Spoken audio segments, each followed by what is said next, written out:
Okay, so about a year ago, I made a video which was Fortnite PC versus PS5. What should you play on? Now, I ended up siding with PC, which at the time I definitely felt like was the right choice, but I've actually just switched back to console. I'm back on PS5. That's pretty much where I permanently play now, and in today's video, I'm going to explain why I made the switch. Okay, so let's actually start off with PC. So this is the benefits that you get on PC. You can have an uncapped, unlimited frame rate. You can get as many frames as you want, provided your PC is strong enough. Now, I actually have a really good computer. It has a Ryzen 9 3900X in it, an RTX 2070 Super, 32 gigabytes of RAM, a bunch of other stuff in it. It's a really powerful PC. But for whatever reason, the game runs horribly. I don't know why, but like I can get really high frames. I can get like 500 FPS in creative, but for whatever reason in public games, it just doesn't stay at the same frame rate. You're seeing in the gameplay here, it's so choppy, it's laggy, it's really annoying. It's only like this sometimes. Some days the game actually runs really great, and then some days it just runs really poorly, but it's inconsistent across the board, and it is really frustrating to play with that. Now, I could probably play on performance mode and get the game to look like, you know, and run better, but honestly, I don't want my game looking like mobile. It just looks terrible. I want the game to look good and, you know,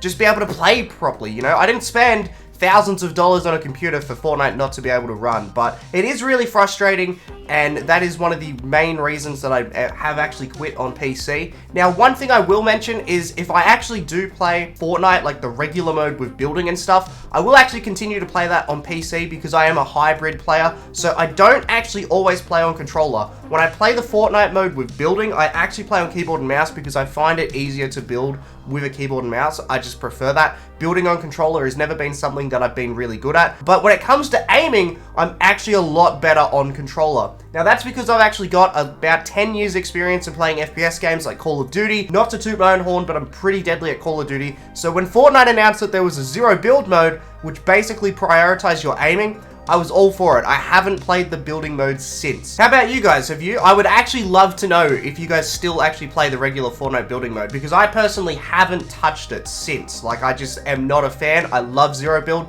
It's so much fun. But this is the reason that I switched over to PS5. Not only is the game more stable on PS5, you get guaranteed 120 frames all the time with no frame dips whatsoever. The game looks a lot nicer on top of that, but this is actually something that a lot of you guys probably don't even know, but there is actually boosted aim assist on PS5. That's right. If you play at 120 frames, you will actually get extra aim assist on PlayStation 5 compared to PC. Even if you get higher frames on PC, you will get less aim assist than you do on PlayStation. So if you want to abuse controller like I want to, playing on PS5 or even an Xbox Series X where you're getting those extra frames is the best way to do it. I mean, just have a look at this clip right here. You can see the Combat SMG. The difference between these two is absolutely nuts. On PC, it has so much more recoil. It has basically no recoil on PS5. I've been able to use this thing as an AR and just absolutely beam kids with it. And honestly, it's just a lot easier to play. You know, again, that boosted aim assist doing a lot for me, but having that stable frame rate on top of that has made this game night and day easier for me. Okay, so next up is the monitor. You're actually going to need a specific monitor to even play the game at 120 frames, and trust me, you probably don't think it's a big deal, but this is an absolute game changer, and once you feel playing at 120 frames, you won't go back. It's part of the reason that your aim assist feels stronger is because you're actually getting more frames. More frames just, you know, gives you a better response time. It just makes you more accurate. It basically boosts you as a player, so definitely worth recommending getting a new monitor. So